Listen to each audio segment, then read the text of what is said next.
Es nesen Tezaurā pamanīju jaunu lietu. Acīm redzot, dūmiķi ar diplomiem ir izdomājuši, ka pareizi nav ananās, tā kā saka visi latvieši, bet nē, acīm redzot, pareizais pieraksts ir ananas. Vienalga, ka neviens tā nesaka. Mums latviešiem taču ir fonētiska rakstība, vajag rakstīt kā runā. Nē, viņi to nesaprot. Un kad tā padomā, viņi vispār no visiem svešvārdiem mēģina izņemt garos burtus. Tas ir tik nesakarīgi.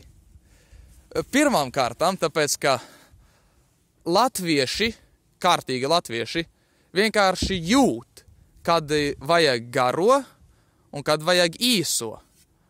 Un tad, kad sanāk runāt, tad kopsumā sanāk, ka par katru vienu garo ir 2,5 īsie. Tā latviešu valodā tas ir. Un man ir aizdomas, ka iemesls, kāpēc tie tur no Rīgas mēģina ņemt ārā garos, ir tāpēc, jo viņi nav kārtīgi latvieši. Viņi vienkārši nesaprot, viņiem nav tās valodas izjūtas. Jā, es teiktu, neņemt vērā, ko par latviešu valodu domā cilvēki, kuri dzīvo vietās, kur mazāk par 2/3 cilvēku runā latviski. Jo tas ietekmē.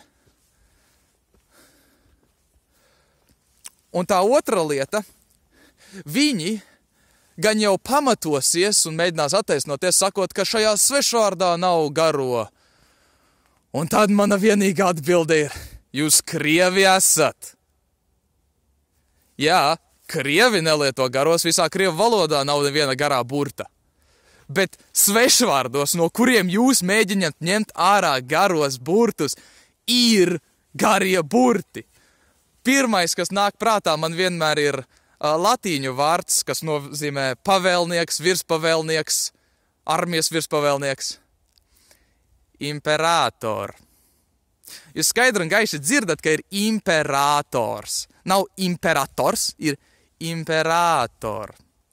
Un ar latviešu akcentu ir imperators. Skaidri un gaiši ar garo. Kuram vārdam nākamajam viņi taisīsies izņemt garo burtu? Jā, nākotnē mēs neteiksim senāts, visiem vajag sākt teikt senats. Šis jau tāds mūsdienīgāks svešvārds no latīņu valodas, bet mēs varam iet vēl tālāk, lai parādītu, cik dumji uzvedās tie valodnieki, kas taisa Tezauru.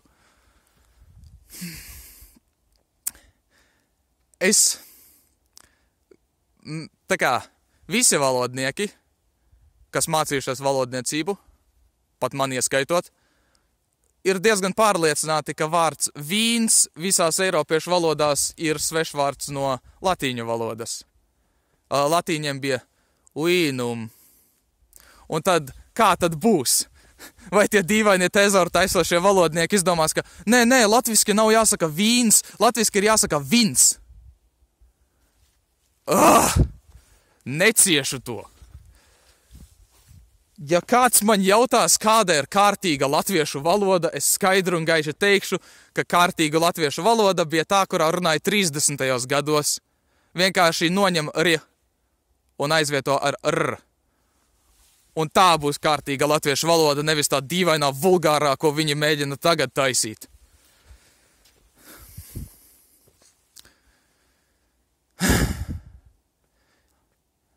Ja jūs gribētu mācīties klasisko latīņu valodu tādā, kur runāja Romas impērijā, vai jūs būtu sašutuši, ja jums kāds iemācītu itāļu valodu? Jā, es domāju, ka jā. Tad jums vajadzētu būt tikpat sašutušiem, kad cilvēki grib mācīties kārtīgu latviešu valodu, viņiem māca kaut kādu vulgāru rīdznieku kriolu. Neatzīstu. Mani tas ir ļoti nokaitinājis. Es patiesībā domāju, ka tieši vajag uzlabot latviešu rakstību, parādot garos o. Tādos vārdos kā video ir video ar garo o. Tas nozīmē redzēt latīniski. Latīniski dzirdēt ir audio. Arī audio ar garo o. Mēs tā viņus nelokam, tas neko nemaina, mēs varam mierīgi uzvilkt garos strīpu un parādīt, ka tas ir garais. Tad visi cilvēki varēs tieši runāt pareizāk. Jo cilvēki jau tā saka video. Daži saka video. Neviens nesaka video. Visi saka video.